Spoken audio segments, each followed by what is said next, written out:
మూర్తి భవించిన అనుభవ విద్యావాణి క్షేత్ర JEE mains లో కొట్టింది సూపర్ బోని.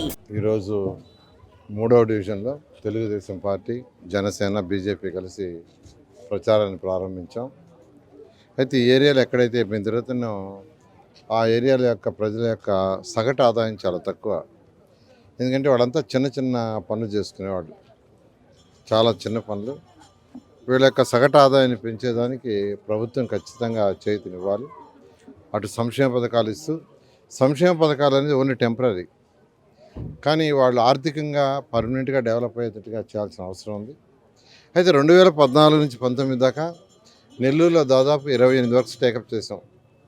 ఒక మున్సిపల్ కార్పొరేషన్ చేయాల్సిన ఏదైతే వర్క్స్ ఉన్నాయో, రోడ్లు కావచ్చు, డ్రైన్స్ కావచ్చు, డ్రింకింగ్ వాటర్ కావచ్చు, తర్వాత వచ్చి ఎలక్ట్రిసిటీ లైన్స్ కావచ్చు, ఎల్ఈడి లైట్స్ కావచ్చు, తర్వాత టెంపుల్స్ దగ్గర ఘాట్స్ కావచ్చు, తర్వాత బారాషాహి దర్గా, షాదీ మంజల్, అదేవిధంగా మహిళలకంటూ ఎక్స్క్లూజివ్గా ఒక హాస్పిటల్, గోషా హాస్పిటల్, కోనేరు దగ్గర ఆ కోనేరు మొత్తం టోటల్గా గ్రానైటైజ్ చేయటం, ఇవి కానీ అన్నా క్యాంటీన్స్, అది కాకుండా ఏసీ బస్ షెల్టర్స్, ఇట్లా పేదలు నిరుపేదలకు దాదాపు 47,000 హౌసెస్ని యాక్చువల్గా శాంక్షన్ చేసాం. టిట్కో హౌసెస్ బ్రహ్మాండం కట్టాం, కానీ వాటిని నాశనం చేశాం. అయితే 2014 నుంచి 19 దాకా మేము టేకప్ చేసినట్టు కొన్ని పూర్తయినాయి, కొన్ని అసంపూర్ణంగా మిగిలిపోయినాయి. ఎలక్షన్స్ వచ్చినాయి, అవి వైఎస్ఆర్సీపీ టచ్ చేయలేదు. రాగానే ఫస్ట్ వాటిని టేకప్ చేసి కంప్లీట్ చేయటం. అయితే ఈసారి ముఖ్యంగా ఎక్కువ మంది యువకులు ఎంబీఏ, ఎంసీఏ, బీటెక్, తర్వాత గ్రాడ్యుయేషన్ చదివి, బీటెక్, ఎంఎస్సీ చదివి ఖాళీగా ఉంటారు.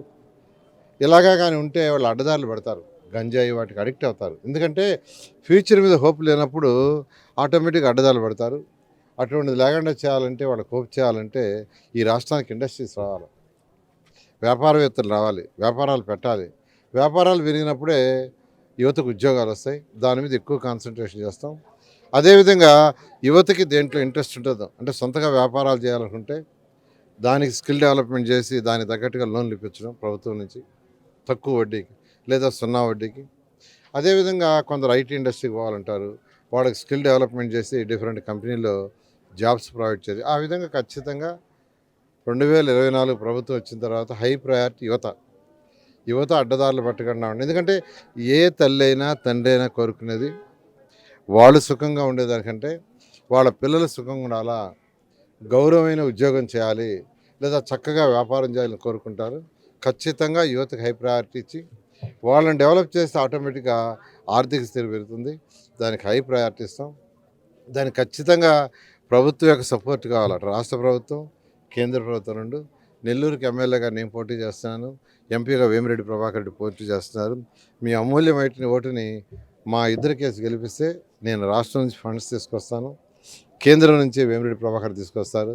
దాని ద్వారా నెల్లూరుని ఒక మంచి స్మార్ట్ సిటీగా చేస్తూ ప్రతి ఒక్కరి యొక్క ఆదాయం పెరిగేటట్టుగా చేస్తామని మీ అందరికీ తెలియజేస్తాం. నెల్లూరు వరకు పార్టీ అధినాయకులు ఇప్పటి వరకు ఎవరెవరు ప్రచారం చేశారు, ఇంకా ఎవరెవరు చేయబోతున్నారు? అంటే నెల్లూరు సిటీలో అందరూ చేస్తున్నారండి. యాక్చువల్గా మాకు 245 బూతులు ఉన్నాయి. బూత్ వైజ్ అలాట్ చేసాం. బూత్ వైజ్ 28 డివిజన్లు ఉన్నాయి, 245 బూతులు. బూత్ వైజ్ అలాట్ చేసాం. ప్రతి బూత్కి దాదాపు 15 నుంచి 20 మంది కార్యకర్తలు ఉన్నారు. వాళ్ళకి బూత్ కన్వీనర్ అంటే ఒక లీడర్ ఉన్నారు, వాళ్ళ ఆధ్వర్యంలో చేస్తున్నారు. డివిజన్ మొత్తం చేయాల్సినప్పుడు అన్ని బూత్ లీడర్స్ అందరూ కలిసి చేస్తున్నారు. ఈరోజు ప్రతి ఇంటికి ఒక 5-6 సార్లు యాక్చువల్గా మా వాళ్ళు కొన్ని ఏళ్ళకైతే 10 సార్లు కూడా తిరిగి ఎక్స్ప్లెయిన్ చేశారు. ప్రచారం బాగా చేస్తున్నారు. ప్రతి దగ్గర స్పందన అనూహ్యంగా ఉంది. నారా లోకేష్ పర్యటన రేపు ఏ విధంగా జరగదు?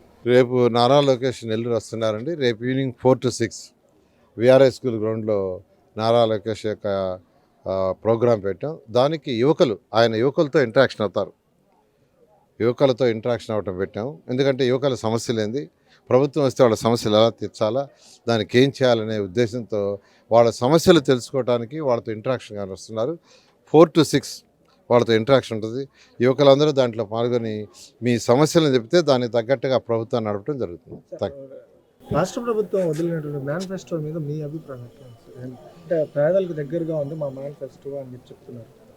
అంటే ఈరోజు చంద్రబాబు నాయుడు ఇచ్చిన మేనిఫెస్టోకి ప్రభుత్వం నుంచి మేనిఫెస్టోకి చాలా తేడా ఉంది. చంద్రబాబు నాయుడు ఈరోజు ఏంటంటే ఈ 5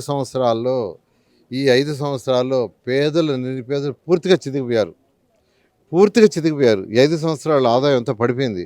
దానికి ఉదాహరణ ఏంటంటే ఈ రాష్ట్రంలో రియల్ ఎస్టేట్ లేదు. రియల్ ఎస్టేట్ వాళ్ళందరూ వెళ్ళిపోయారు. చెన్నై, బెంగళూరు, తెలంగాణ వెళ్ళిపోయారు. మొత్తం వెళ్ళిపోయారు. కన్స్ట్రక్షన్ యాక్టివిటీ మొత్తం పోయింది. వాళ్ళందరూ వెళ్ళిపోయారు. ఒక కన్స్ట్రక్షన్ యాక్టివిటీ పోతే ఆ కన్స్ట్రక్షన్లో పనిచేసే బేల్దారులకు వర్క్ లేదు, బేల్దారు కూలీకి లేదు, ఎలక్ట్రీషియన్స్కి వర్క్ లేదు, ప్లంబర్కి లేదు, పెయింటర్కి లేదు. ఒక బిల్డింగ్ కట్టమంటే పెయింటర్ అవసరం, ఎలక్ట్రీషియన్ అవసరం, తర్వాత ప్లంబర్ అవసరం, బేల్దారు కూలీలు అవసరం, బేల్దారులు వీళ్ళందరికీ ఉద్యోగాలు లేవు. నెలలో వాళ్ళు 10 రోజులు పనిచేస్తున్నారు, 10 రోజులు 12 రోజులు. ఏమంటే అక్కడ కన్స్ట్రక్షన్ సార్, కన్స్ట్రక్షన్ అంతా హైదరాబాద్ వెళ్ళిపోయిందని. కాబట్టి వాళ్ళ ఆదాయం పడిపోయింది. ఇప్పుడు ఈ 5 సంవత్సరాల్లో నిరుపేదల యొక్క ఆదాయం పడిపోయింది. దాన్ని లిఫ్ట్ చేయాలంటే ఖచ్చితంగా వాళ్ళకి చేతినివ్వాలి. అందుకనే నేను చెప్పాను, స్పెషల్గా వాళ్ళ ఆదాయాన్ని రైజ్ చేయడానికి ఎన్ని మార్గాలను అన్వేషించి చేయడం జరుగుతుంది. Thank you. సుమన్ టీవీలో మీ పర్సనల్ అండ్ బిజినెస్ ప్రమోషన్స్ కోసం కింది నెంబర్కి కాంటాక్ట్ చేయండి.